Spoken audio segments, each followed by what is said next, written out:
오늘 우리가 함께 은혜 나눌 말씀은 구약 성경 사무엘상 18장 10절로 16절입니다.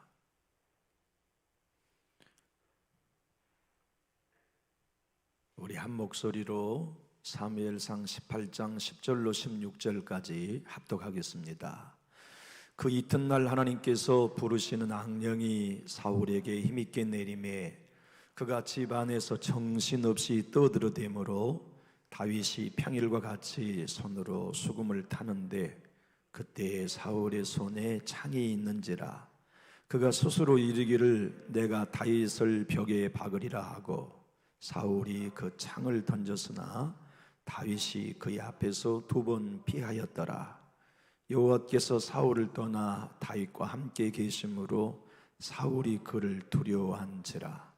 그러므로 사울이 그를 자기 곁에서 떠나게 하고 그를 천부장으로 삼음에 그가 백성 앞에 출입하며 다윗이 그의 모든 일을 지혜롭게 행하니라. 여호와께서 그와 함께 계시니라. 사울은 다윗이 크게 지혜롭게 행함을 보고 그를 두려워하였으나 온 이스라엘과 유다는 다윗을 사랑하였으니 그가 자기들 앞에 출입하기 때문이었더라. 아멘.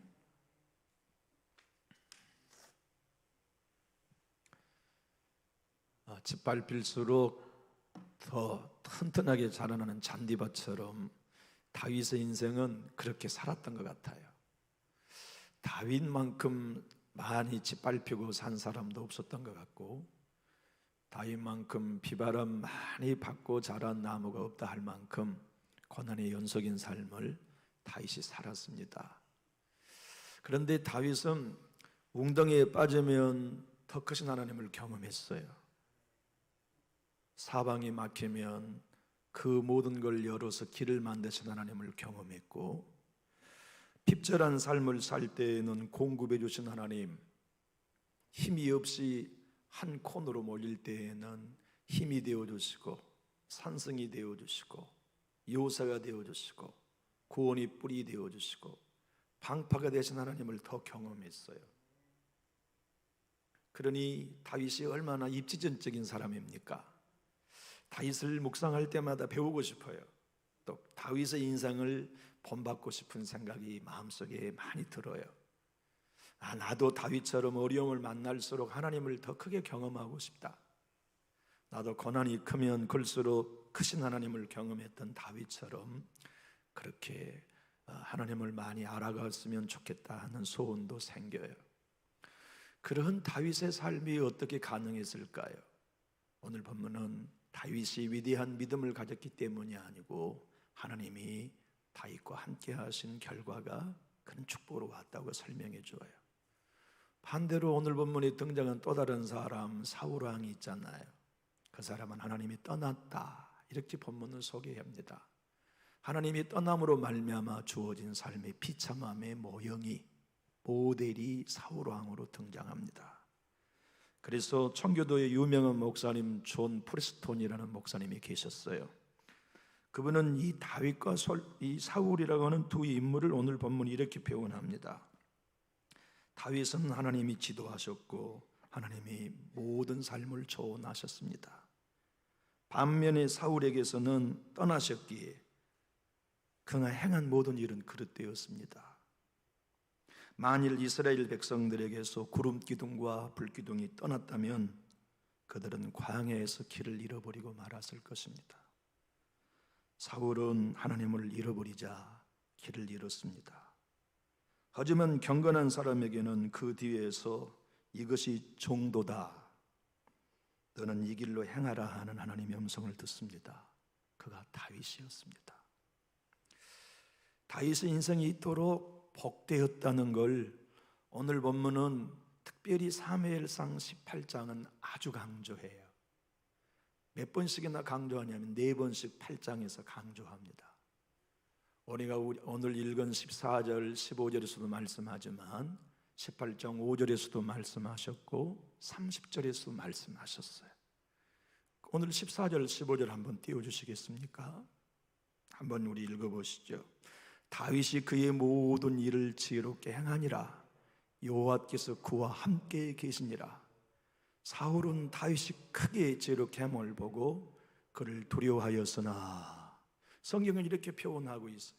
하나님이 다윗과 함께 해 주셨기 때문에 다윗은 넘어져도 굳세졌어요. 모든 환경에 막히면 더 넓으신 길이 되어준 하나님을 만났어요.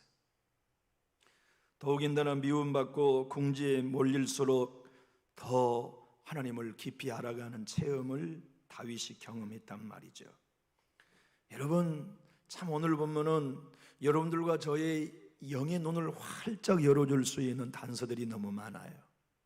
이 세상에는요, 모든 사람의 배후에는 영이 존재한다는 것을 본문이 설명합니다.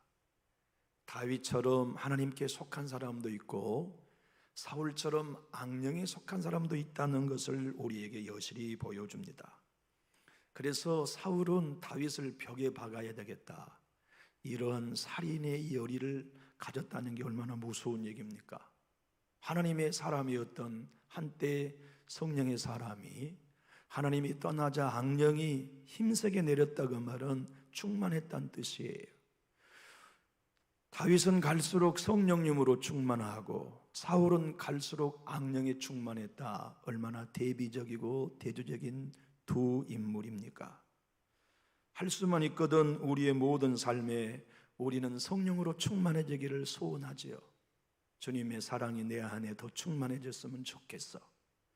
아버지의 은혜가 내 안에, 내 가정에, 우리 교회에 더욱 충만했으면 좋겠어. 우리 서로의 공동체 속에 내 주의 영으로 기름 부음을 받았으면 좋겠어 하는 생각은 우리 모두의 소원입니다.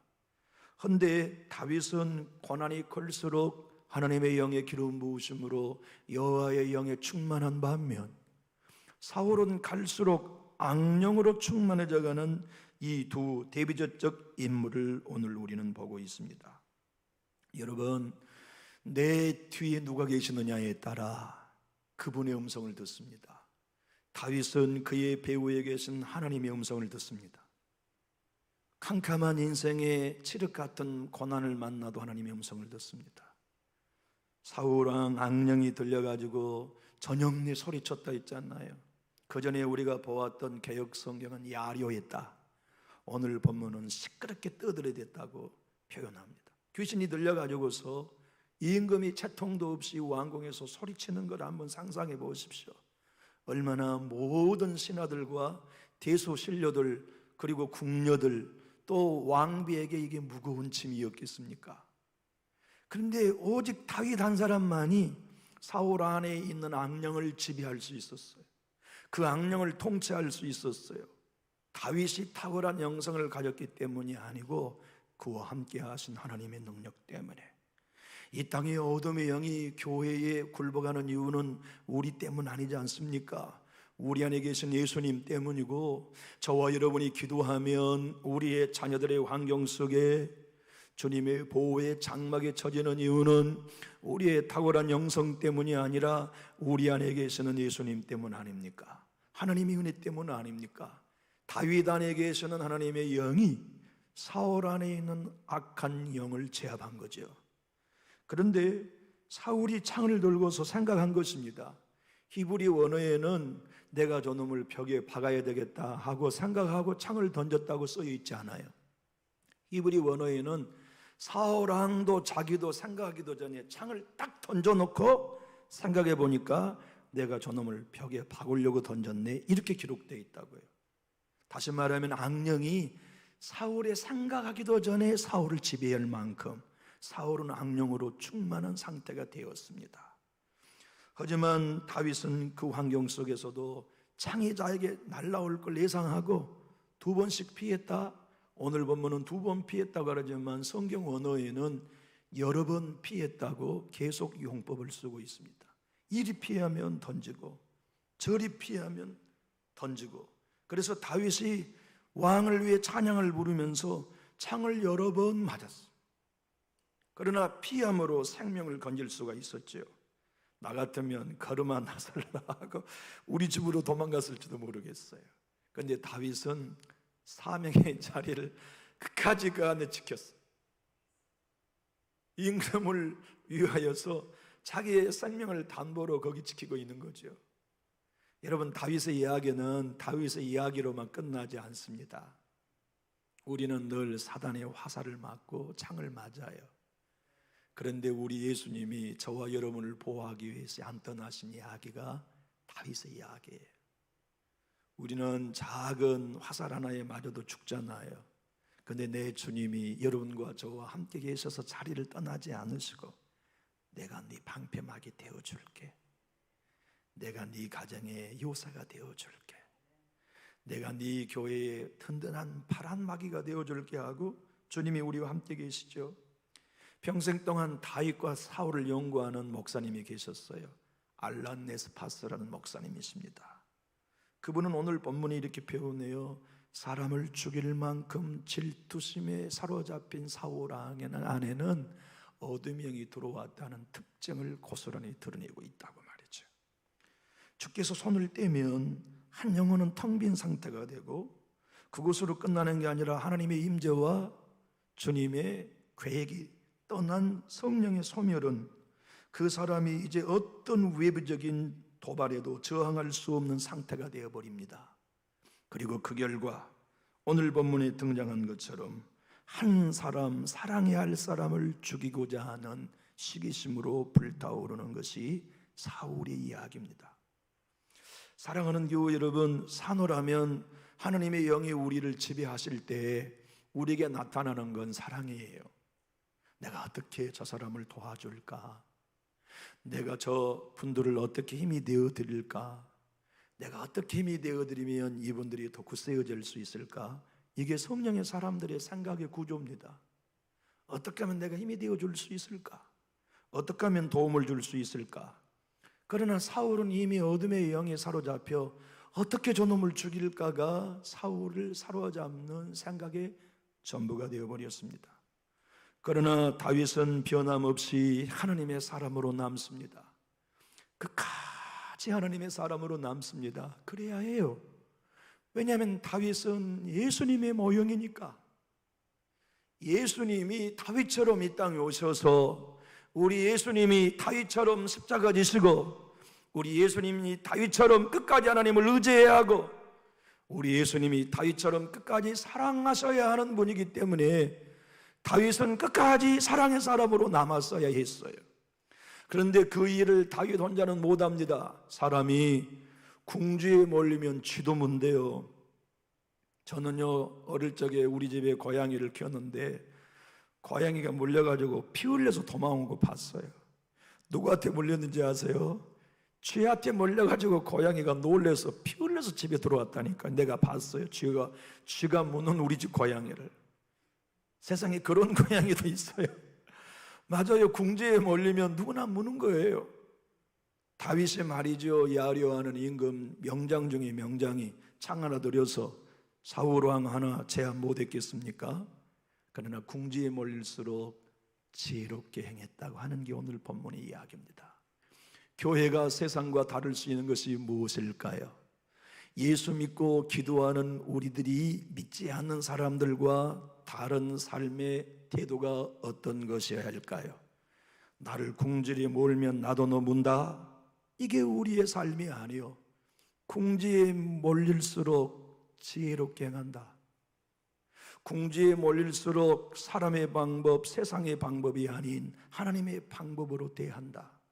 그것이 성령의 사람, 예수님을 믿는 참 그리스도인들의 삶의 길이라는 걸 다윗을 통해 보여주시고, 다윗을 통하여 예수 그리스도가 이 땅에 오셔서 하신 사역을 보여주고 계십니다.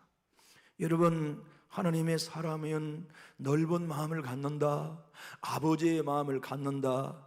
이것은 고난의 들판 광야에서만 배울 수 있는 겁니다. 다윗을 하나님의 인생의 광야로 몰고 하셨습니까?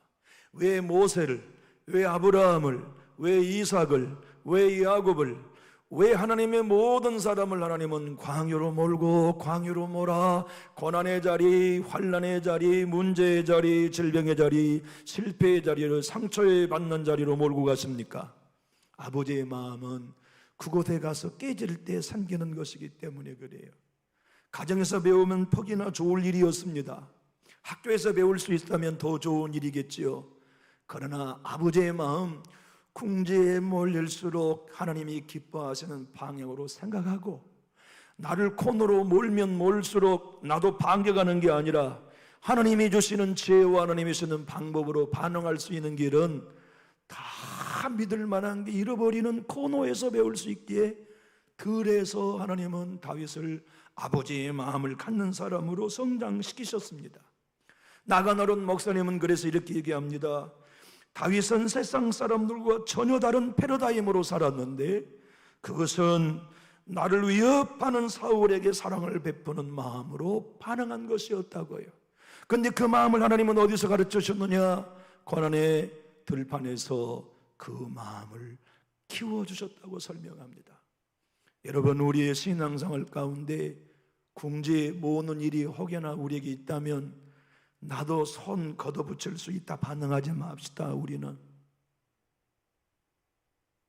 우리는 그때 더 지혜로운 생각을 구비합시다. 그때 우리는 하나님이 나에게 뭘 요구하시는지를 묵상합시다.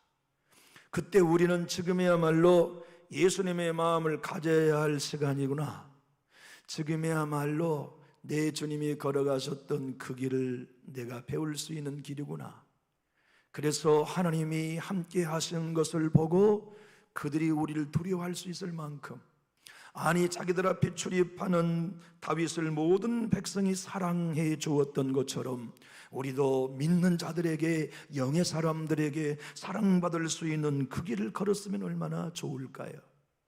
하나님은 오늘 또 이 본문을 통하여서 저와 여러분에게 아주 중요한 사실을 일러주십니다. 한번 같이 따라해 주실까요? 하나님께서 우리와 함께 하실 때 하나님의 사랑을 키우십시오. 하나님은 모든 걸 우리에게 주기 원하시지만은 하나님 자신을 우리에게 주기 원하십니다. 하나님 자신을 우리에게 주신다는 얘기는 하나님의 이름을 가지고 도깨비 방망이처럼 살아가는 게 아닙니다.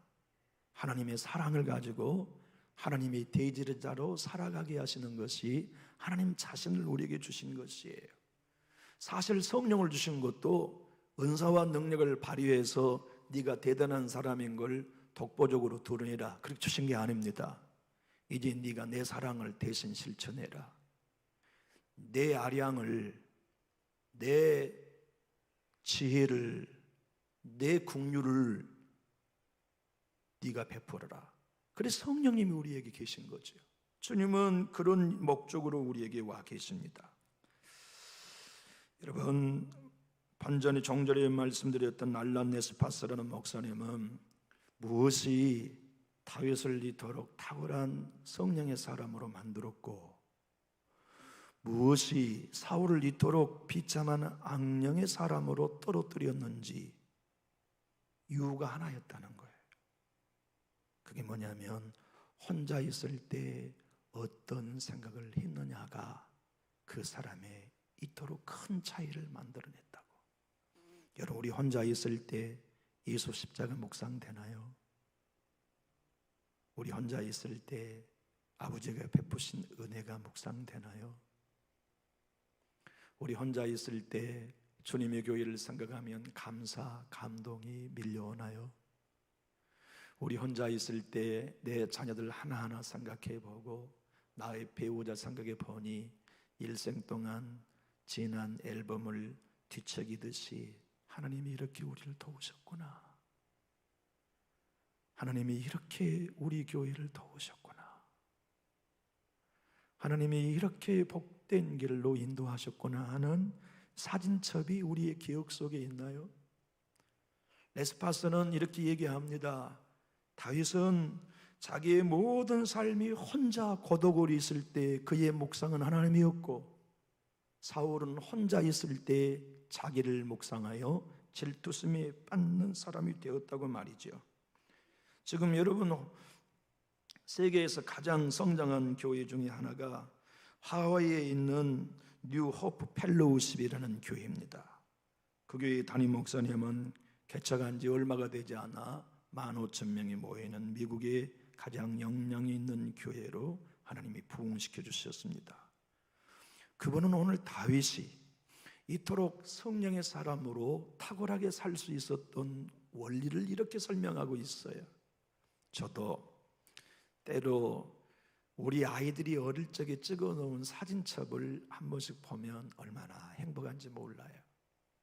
첫 아이가 출생해서 찍은 사진 몇 컷 되지 않고 아이들이 성장하면서 찍은 사진이 몇 컷 되지는 않지만 그 아이들이 어릴 적 걸으면서 돌 넘어가면서 또 걸음마를 배우면서 유치원에 다니면서 초등학교, 중학교, 고등학교, 군대에 가 있는 사진들을 한 장씩 보느라면 너무나 행복하고 부부가 함께 살아온 세월의 추억이 묻어 있는 것이기 때문에 가족사가 담겨 있기 때문에 늘 아련한 그리움, 미안함, 사랑이 묻어나요. 이 목사님이 이렇게 표현했어요. 다윗은 자기의 삶의 한 컷 한 컷 한 컷 지난 날 도와주신 하나님과의 찍은 사진첩이 마음속에 있었고 기억 속에 있었다.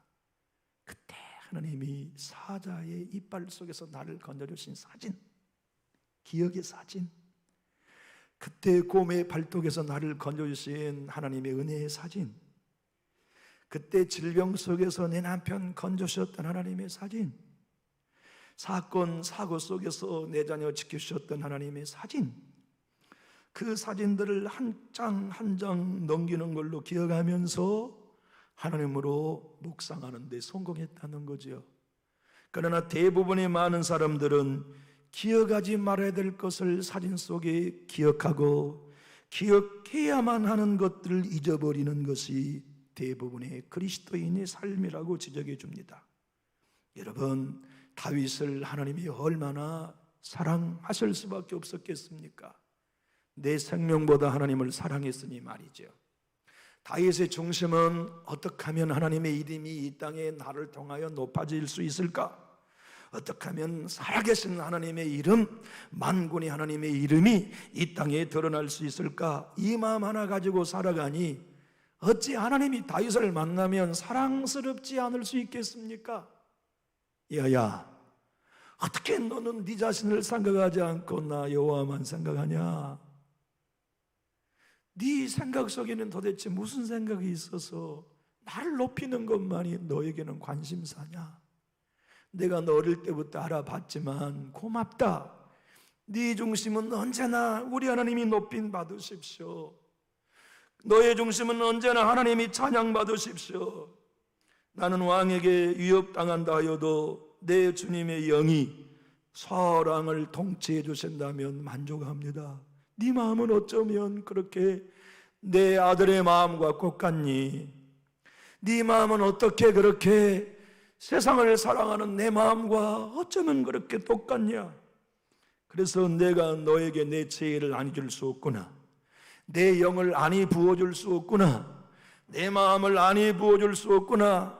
그래서 오늘 본문 14절과 15절에 보면 다윗이 그의 모든 일을 지혜롭게 행하니라 여호와께서 그와 함께 계시면서 무엇하십니까? 그에게 하나님의 지혜로 기름 부어주신 것이죠. 여러분, 지혜롭다는 말씀은 현명하다는 의미도 있지만 번영했다는 뜻이기도 하며 가장 큰 의미는 승리했다는 의미입니다. 그러므로 다윗을 하나님께서 늘 함께하여 주심으로 말미암아 뭘 주셨습니까? 승리를 주신 것이지요. 쉬운 성경과 우리말 성경은 그래서 원문을 그대로 살려서 이렇게 번역했습니다. 쉬운 성경을 제가 한번 읽어보겠습니다. 여호와께서 다윗과 함께 하셨기 때문에 나가 싸울 때마다 승리하였습니다. 사울은 다윗이 크게 승리하는 것을 보고 점점 더 다윗을 두려워했습니다. 우리 교회가 예수님의 이름으로 어둠의 영을 점점 이기고 고난을 점점 이기면 사단은 우리 교회를 더욱 두려워하게 될 것입니다. 저와 여러분이 어떤 환경으로 궁지에 몰릴 때 인간적인 방법을 모색하지 아니하고 하나님이 기뻐하시는 방법을 여전히 고수할 때 사단은 더욱 우리 교회를 두려워할 것입니다. 여러분과 제가 어떤 경우이든지 사람의 생각대로 사람의 방법대로 일하지 아니하고 아버지가 기뻐하시는 방향대로 말하고 계획하며 결정할 때 사단은 더욱 우리를 두려워하게 될 것이고 하나님의 영은 더욱 충만하게 임하실 것입니다. 강준미 목사님은 그래서 이렇게 말합니다. 다윗이 하나님과 함께 하심으로 얻었던 지혜는 성령이 기름 부어주시는 모략의 지혜였다고 말합니다. 맞습니다. 하나님이 함께 하심으로 다윗은 갈수록 커집니다. 큰 바람이 불수록 다윗의 나무는 더욱 커지고 뿌리는 깊이 박았습니다. 하나님은 그와 더욱 가까이 하셨고 하나님은 그를 더욱 확실하게 세상에 보이는 사람이 되었습니다. 궁지에 몰수록 다윗이 드러나지 않아요. 다윗과 함께 하신 하나님이 드러나요. 그래서 사울은 더욱 다윗을 두려워합니다. 사울이 궁지로 몹니다. 다윗을 더 몰고 몰면 다윗과 함께 하신 하나님이 더 선명하게 드러나는 것이므로 사울은 더욱 다윗을 두려워해요. 여러분, 우리 궁지에 몰릴 때 꼭 기억합시다. 궁지에 몰릴 때가 우리가 살 길입니다. 궁지에 몰리면 우리 방패 들지 말아요. 궁지에 몰릴 때 우리 칼 들지 맙시다. 궁지에 몰릴 때 가슴을 열읍시다. 그리고 믿어라. 내 안에 예수님이 드러나게 되실 거다. 믿어라. 궁지로 내밀어라. 그곳에서 내가 나를 승리하게 하신 하나님을 세상에 보이게 될 거다 하는 마음이 십자가의 사람인 우리들에게 주님이 오늘 요구하십니다. 다윗은 그러므로 어려울수록 그와 함께 하신 하나님을 모두가 보게 하셨습니다. 요셉이 어려움을 만나고 고난을 만날 때 보디발이 요셉이 하나님과 함께한 사람인 걸 보았고, 감옥의 간수들이 하나님과 요셉은 함께하는 사람인 걸 보았고, 왕 바로가 요셉은 하나님의 손에 감동된 사람인 걸 보았듯이 오늘 우리가 궁지에 밀릴 때에는 세상에 우리가 하나님의 사람인 걸 볼 수 있는 기회입니다. 여러분, 우리가 제 아무리 영적인 사람이고 믿음의 사람인 것처럼 말해도 궁지에 몰릴 때 어떻게 반응하느냐가 그 사람의 영성입니다. 궁지에 몰릴 때 변함없이 사랑으로 대하는가? 궁지에 몰릴 때 변함없는 아량으로 대하는가? 궁지에 몰렸을 때 여전히 아버지의 마음으로 대하는가가 그가 진짜 하나님의 사람으로 드러나는 현장이 됩니다. 그렇기 때문에 창세기 39장 3절은 요셉을 이렇게 표현하지요.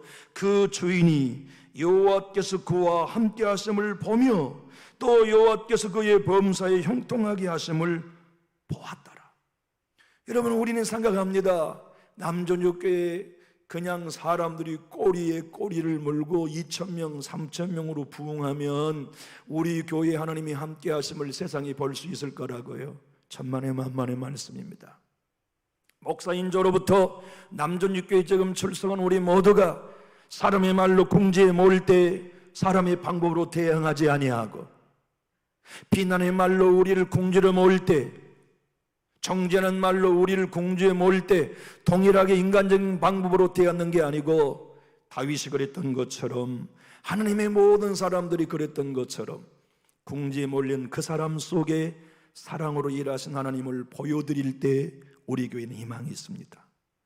여러분, 우리 모두가 삶 속에서 하나님을 세상에 보입시다. 어떤 힘들고 어려운 고난의 자리가 올지라도 우리 인간적인 방법으로 대처하지 말고 기도합시다. 다윗처럼, 우리 예수님처럼 하나님이 함께 하신 사실을 보이는 진짜 예수쟁이들 우리로 무장해 갑시다. 사무엘은 이 땅에 하나님의 선지자인 것을 모든 백성이 다 알았습니다. 왜냐하면 하나님이 그와 함께 하신 것을 백성 전체가 보았기 때문이죠. 어떻게 하나님이 사무엘과 함께 하신 걸 백성이 보았습니까? 사무엘의 입에 떨어지는 모든 말이 하나도 땅에 떨어지지 아니하고 백성들의 마음에 이루어졌기 때문에 하나님을 본 것입니다. 사울의 말이 땅에 떨어지지 않았다는 뜻은 말한 대로 예언한 대로 성취되었다는 의미였습니다. 그래서 사무엘상 3장 19절은 사무엘이 자라매 여호와께서 그와 함께 계셔서 그의 말이 하나도 땅에 떨어지지 않게 하시니라고 증언하고 있습니다. 여러분, 우리 교회가 하나님이 함께 하신 증거를 하나님은 세상에 보이라고 우리를 불러주셨습니다. 너 보여라, 네 마음 보여라, 네 헌신 보여라고 하나님이 우리를 부르신 게 아닙니다. 너로 인하여 세상이 나를 보게 해라. 너희 공동체로 인하여 예수를 세상에 보게 해라. 내가 너희와 함께함으로 남전직교회는 하나님이 함께 하시는구나 하는 걸 보여라. 그 사건을 보일 수 있는 때가 언제냐면 잘 될 때 아니다, 칭찬 들을 때 아니다, 너를 궁주로 모을 때, 창을 들어 저놈을 벽에 박으리라고 공격할 때, 그때가 네가 하나님의 사람인 걸 그에게 보일 수 있는 기회다. 사랑하는 교회 여러분, 내가 이렇게까지 수모를 당해야 되느냐? 내가 이렇게까지 모함을 당해야 되는가? 내가 이렇게까지 멸시를 받아야 되는가 하는 생각 살다 보면 만납니다. 그때 우리는 궁지에 몰릴 때 나도 창을 들게 되기 쉽습니다. 지혜롭지 못하게 아버지의 방법이 아닌 사단이 원하는 방법으로 차라리 칼을 들게 될 때도 있습니다. 그러나 하나님은 오늘 다윗을 통하여 우리에게 말씀합니다. 다윗은 내 아들이 이 땅에 올 때 바리새인들이 궁주로 몰고 몰면 몰수록 내 아들은 지혜롭게 행할 거다. 제자가 내 아들을 배신하면 내 아들은 궁지에 몰릴수록 더 지혜롭게 행할 거다. 머리에 가시 면류관을 씌워 멸시해도 내 아들은 더 지혜롭게 행할 거다. 다윗은 사울 안에 있는 악령이 창을 던져 다윗은 피했지만 내 아들은 십자가에 못 박혀 사단이 찌르는 창에 옆구리가 정통으로 타격받을 거다. 그럼에도 불구하고 내 아들은 저주하지 않을 거다. 저들의 죄를 용서해달라고 기도할 거다. 내 아들의 사역을 다윗 네가 먼저 경험하고 있다.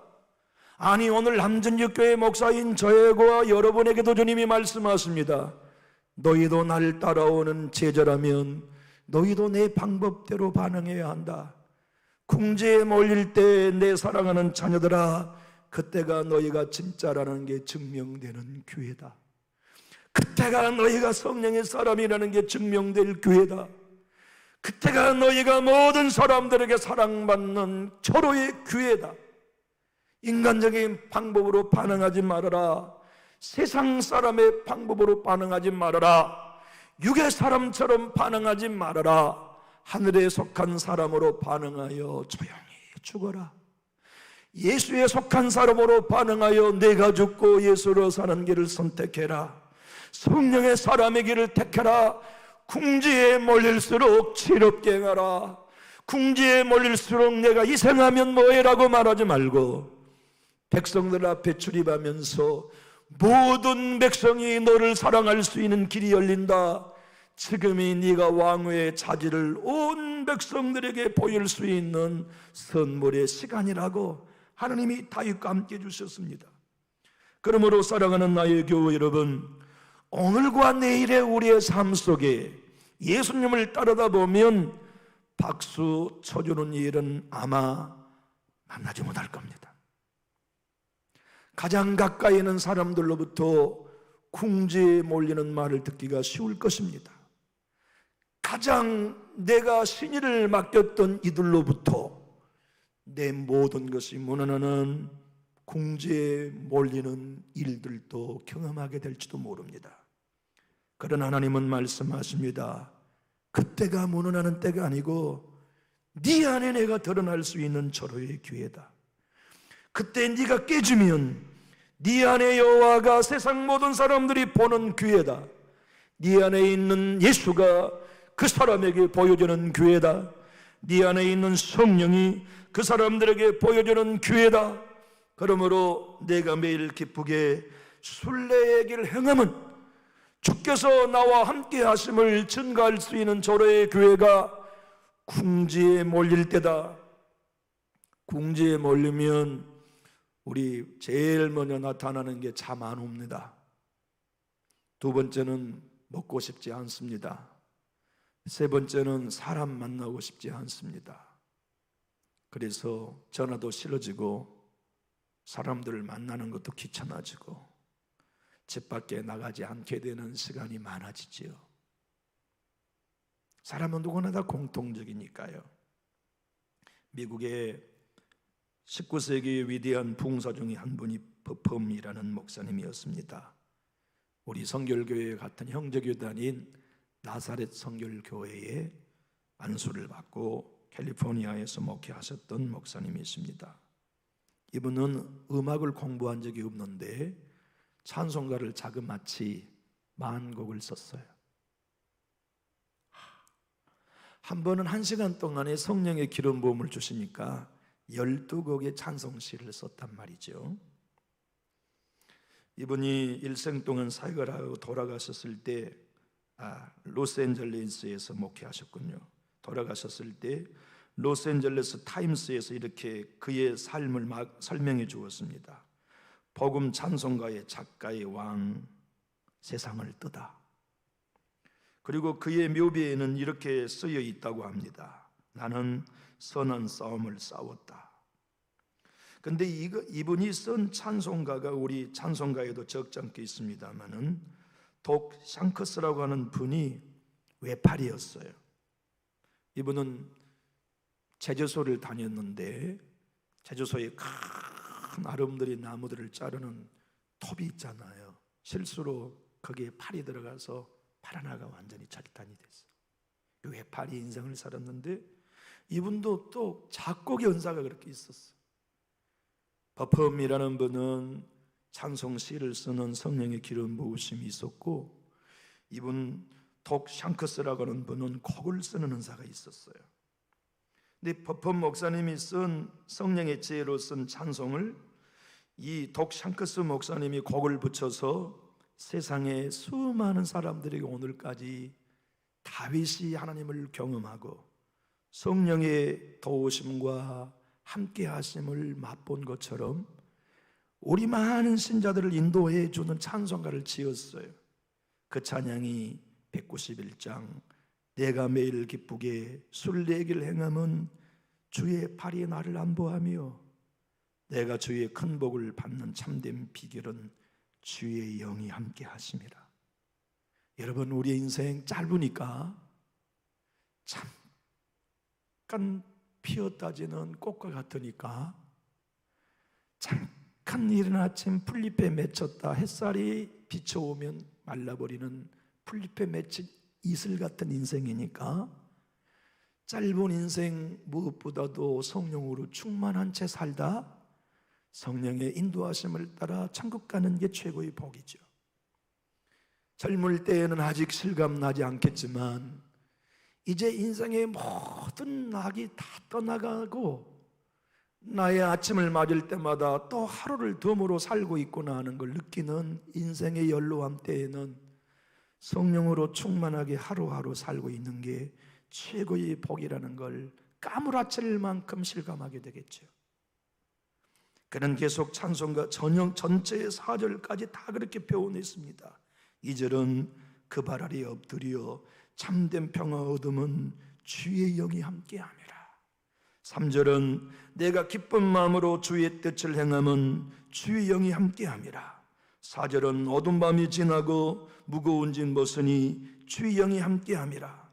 후절도 말할 수 없잖아요. 사랑하는 교회 여러분, 오늘 어느 교회가 세상이 바라볼 때 저 교회는 하나님이 함께하고 계셔 보일 수 있을까요? 사울은 다윗을 미워했던 것도 하나님이 다윗과 함께 하신 사실 때문이었고, 다윗이 궁지에 몰릴수록 더 지혜로울 수 있었던 것은 그와 함께 하신 하나님 때문이었습니다. 우리 교회는 평안하느냐 형통하느냐 부흥하느냐보다 더 중요한 일은 하나님이 우리 교회에 함께 하시는 것입니다. 저의 사역 가운데 하나님이 함께 하시고 여러분의 걸음걸음마다 하나님이 함께 하시는 것이 우리 교회가 세상에 하나님을 보일 수 있는 유일한 조건입니다. 어떤 사람이라도 남전직 교회에 가면 하나님이 보여. 남전직 교회가 일어나서 부흥되는 걸 보면 하나님이 느껴져. 남전직 교회를 듣고 그 교회의 아름다운 덕담을 나누다 보면 남전직 교회에는 예수가 살아계셔, 하나님이 그 교회에는 일하고 계셔 하는 소원을 내 주님은 온 세상에 퍼뜨리기를 원하십니다. 저는 우리 찬수 목사님이 이번에 큰 일을 저지르셨더만요. 그래서 이 찬수 목사님을 더욱 존경하게 됩니다. 그 큰 교회를 쪼개가지고 30개 교회로 그냥 개척하시겠다고 하는 선언을 하셨더만요. 그리고 교회가 대형 교회로 남으면 반드시 부패한다고 하는 선례의 교회들의 아픔을 보고서 우리 교회마저도 그렇게 되면 한국교회 기독교는 끝난다는 위기의식을 갖고 계시는 거예요. 그래서 대형 교회 중에 자기의 기득권을 내려놓고 과감하게 대형 교회의 팔다리를 끊어서 생명의 교회들을 나누는 일을 자기의 생존해야만 한다고 하는 생각이 너무나 강해서 30개 교회를 구간별로 잘라서 이미 다 계획을 하고 한국 교회에 발표하셨더만요. 그분은 궁지에 몰린 다윗처럼 지금 한국 교회가 궁지에 몰려 있다고 진단하고 있습니다. 그러나 궁지에 몰린 다윗이 하나님의 사람인 걸 증명해 냈듯이 지금이야말로 한국 교회가 진짜 주의 몸인 걸 보여야 할 때라고 가슴 찢는 간절함으로 호소하고 있습니다. 어느 교회가 지금 이 시대에 궁지에 몰려있는 교회로서 예수 드러낼 수 있는가? 어느 교회가 지금 세상으로 몰고 몰려서 성령의 공동체인 걸 드러낼 수 있는가? 다윗처럼 사람의 방법이 아닌 예수님의 방법으로, 인간적인 계획이 아닌 순전히 어리석어 보여도 대꾸하지 아니하고 아버지가 일하실 때까지 기다릴 수 있는, 성령님의 방법으로 변함없이 창을 들지 않고 찬양의 하프에 손을 내놓지 않을 수 있는, 인간적인 방법으로 칼을 들지 아니하고 무릎으로 기도하면서 더욱 지혜로워져야지, 더욱 어지러야지, 더욱 하나님이 기뻐하시는 방법을 가져야지, 더욱 내 주님이 내 중심을 보고 계시기 때문에 하나님이 인정하시는 예수의 마음을 품어야지 하는 교회, 지금 하나님이 찾고 계십니다. 바라건대 우리 교회가 다윗처럼 하나님의 눈에 듭시다.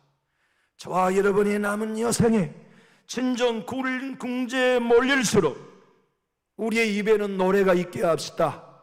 우리의 입에는 찬양이 있게 합시다.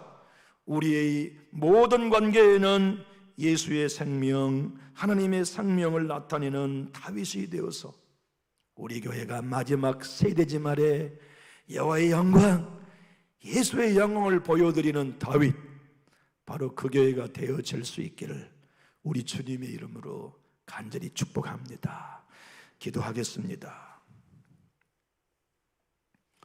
주신 하나님 아버지, 이 땅의 모든 교회들이 다 주님의 마음을 간직했으면 좋겠습니다. 궁지에 몰리는 교회들이 너무나 많고 궁지에 몰리는 그리스도인들이 많다고들 하지만 지금이야말로 우리가 세상적인 방법을 다 내려놓고 인간적인 스킬을 다 내려놓고 오직 하나님 중심으로, 하나님이 우리에게 뭘 원하시는지 아무 대꾸 아무 계산하지 않는 채 홀로 하나님을 묵상하는 교회가 이 땅의 모든 교회들이 될 수 있도록 자비를 베풀어 주시옵소서. 우리 교회가 그 길을 걷게 해 주시옵소서. 어떤 환경과 궁지에 몰려도 대꾸하지 아니하고 반응하지 아니하고 예수님으로만 살아갈 수 있는, 그래서 내가 깨어져 내 안에 계신 예수님이 드러나시옵소서. 내가 짓밟혀 예수 향기 드러나시옵소서. 내가 낮아져 여호와의 이름이 온 땅에 드러나시옵소서. 내가 아닌 나와 함께 하신 하나님이 이 땅에 드러나기 원합니다 했던 다윗의 고백이 이종과 우리 모두의 고백이 되게 해 주시옵소서.